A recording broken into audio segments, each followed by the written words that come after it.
What to look for when you're looking at the defensive players. It is all love, ladies and gentlemen, on a Valentine's Day edition of NFL Total Access. Hi, everyone, and welcome to the show alongside Super Bowl champion Michael Robinson, three-time Pro Bowl linebacker Thomas Davis. I am Scott Hanson, and yesterday, if you were here with us, we had a little fun at Michael Robinson's expense. It's all Did good. we not? It's all good, Scott. You know what I mean? I just wanted fun to. doing that. That wasn't meant for you to kind of, speak on that too, Thomas. It's all good, though. It's all good, though. It's all good, man. I mean, we made amends, man. It's all good, man. It's all good. But I mean, hey, you saw it first here, Total Access. Total Access. But I mean, I love the suit, man. But it does look similar to what you had on yesterday. It does. Well, there it goes. That's the yin and the yang of the suits, right? Y'all thought y'all was going to be able to get me. Y'all thought y'all had me. I did. We did. Switched it up on. Boom. All right. Peace, love, and happiness on Valentine's Day here, fellas. And fittingly enough, our lead story tonight deals with a team that wears red as a primary color. Cardinals are involved in this one. The general manager of the Cardinals, Steve Keim, said today in an interview with 98.7 Radio in Phoenix that the team is working on a contract extension for cornerback Patrick Peterson, and that despite a hefty salary, the team is sticking with former Pro Bowl running back David Johnson. Cutting him is not an option. If David Johnson isn't the starter, he still has a significant role. The guy still creates big-time mismatches in the passing game. He still brings kick return ability.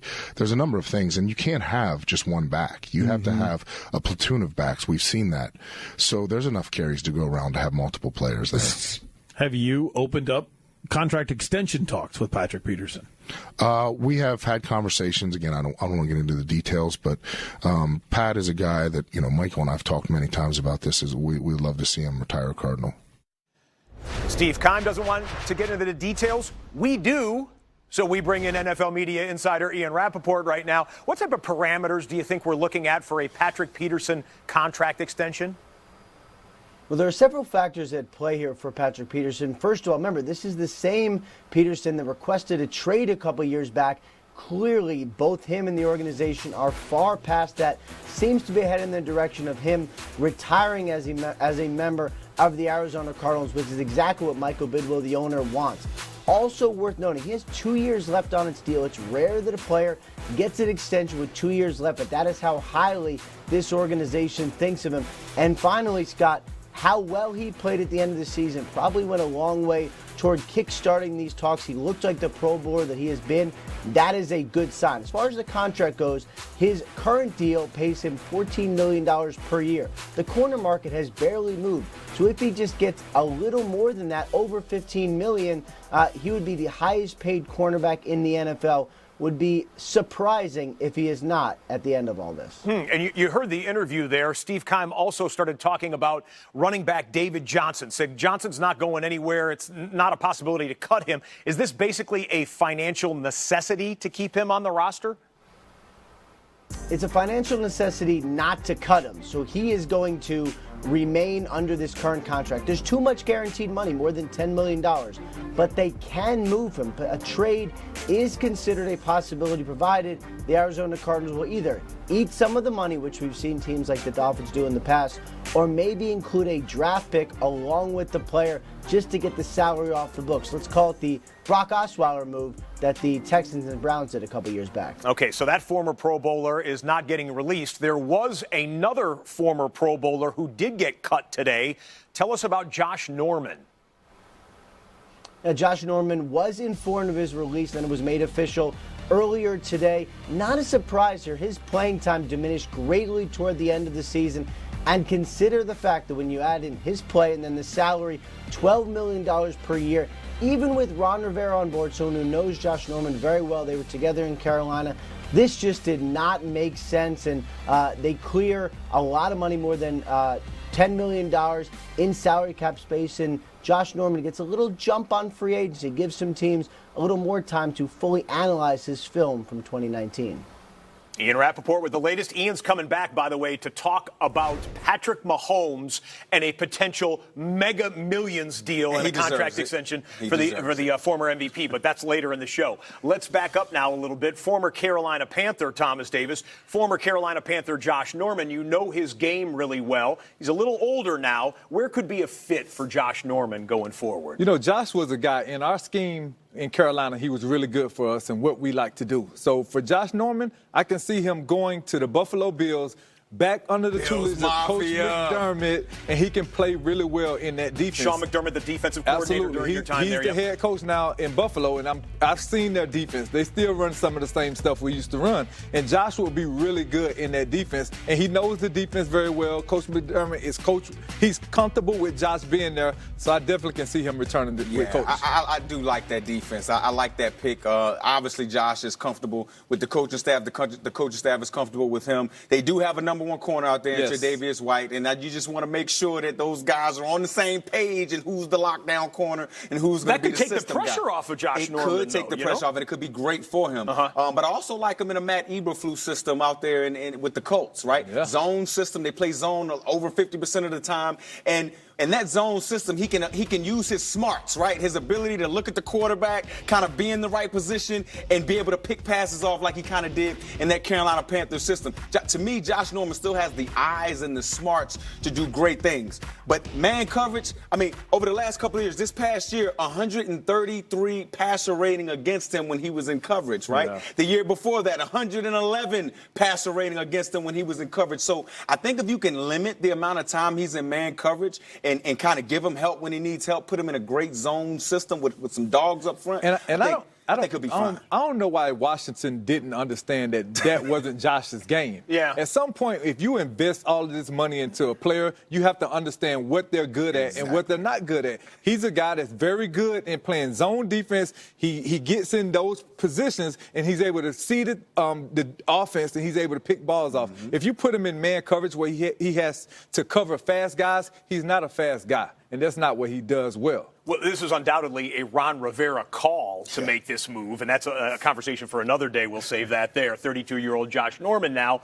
available to the highest bidder. Let's back up to the David Johnson story, guys. I mean, 4 years ago, this guy exploded onto the scene, looked like he was going to be one of the best young running backs in the game.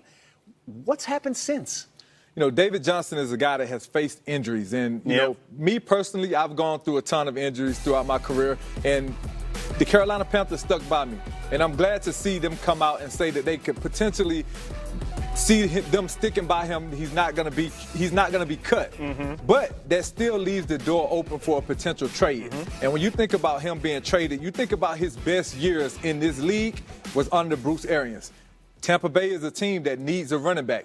He can go down. He can fit well in that system. Regardless who they decide to put at quarterback, this is a guy that you can plug in right away in that offense, and you know what he's capable of doing under Bruce Arians. I like that. And the thing about it, when he was with Bruce Arians and that Bruce Arians offense, Bruce Arians' offense didn't allow him to have quick penetration. David Johnson is not a running back who deals with quick penetration like Kenyon Drake does, right? One of those guys that if a defensive lineman gets in the backfield fast and he flashes, he has the lateral movement and things like that to kind of make it happen on his own. David Johnson needs a clean entry to the line of scrimmage. This is David Johnson this past season, right? You have a little counter play here, a little crunch play, but look at the quick penetration from the nose tackle. This isn't great blocking up front by the offensive line.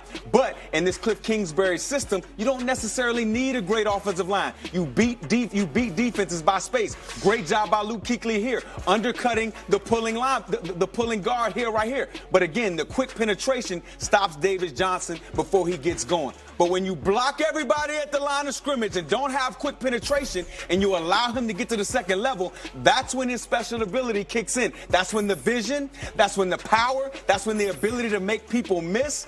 That's when all of those things start to come into fruition and start to come into play. And this is the back I still believe that is capable of taking over games. But he just has to be in the right offense. You talk about the Tampa Bay Buccaneers. Bruce Arians does a great job of making sure he has 2 double teams so that it does not have that quick penetration. If I'm David Johnson, I'm trying to make my way down there to Bruce Arians, especially. It seems to be a match if they want to pay the money. Especially if they get a new quarterback that ain't going to throw 30 interceptions. If you have a running back you can hand it to, maybe that don't happen. There you go. Interesting you say that. To be continued on that thought, because one of these guys is going to talk about a potential new backfield mate, let's say, in Tampa later on the show here. But while we're on the subject of running backs, I got a little bit of news about Devontae Freeman. At one time a Pro Bowl running back, excellent running back. Well, now the team owner of the Falcons, Arthur Blank, coming out and saying this in an interview recently. Well, I love him too, but this has nothing to do with love. It has to do with building a roster. The salary cap is not unlimited. It seems like it's unlimited, but it's not. How's it going to affect one individual player? I have no idea. Sure, I love what Freeman brings to the team. I also know we've drafted well, and we've got some really good backups now today. We'll see how it all works out. When you read that type of a quote right there, what is your prognostication about the future relationship between the Falcons and Freeman? Man, he's gone. That's quick and easy, right? That's what I heard. That's what I heard you just say. And playing against the Falcons for so many years and getting a chance to play against Devontae Freeman, we know how special of a player he is. But at the same time, the locker room in Carolina, as a defense, we always thought Tevin Coleman was the better player. Really? What? We thought that he was the most physical player, he was the fastest player, and we really struggled against Tevin Coleman more so than we did against Devontae Freeman. And for whatever reason, they let him go. I feel like they should have worked harder to keep him in that backfield. And they gave Freeman the big money contract. Exactly. You got to figure out a way to keep both of those guys because they work well together. And I think sometimes teams take that for granted. Yeah, they did work well together. And look, I'm a Devontae Freeman fan, but to hear your owner say that, you know what I mean? I do think he's on his way out. He's 3 years removed from his last 1,000-yard season. Last 1,000-yard season was in 2016. That's also the last time he played 16 games. And to me, he has to be more available. He played 14 games this year, but the concussions, I think he's had like 3 or 4 reported concussions. I think it's been more than that when you watch the tape. He runs with tremendous leverage, but he has to be available more. Again, 3 years removed from his last 1,000-yard season, I think his days are numbered with the Atlanta Falcons. And Dan Quinn is pressing the gas pedal there because, remember, middle of the season, we were saying, does Dan Quinn still have a job? Yeah. They need to win this season immediately here. All right, some other news and notes there, fellas, as well. We've got San Francisco linebacker Quan Alexander. He's having bicep surgery, hopes to be ready for the upcoming season. Washington released wide receiver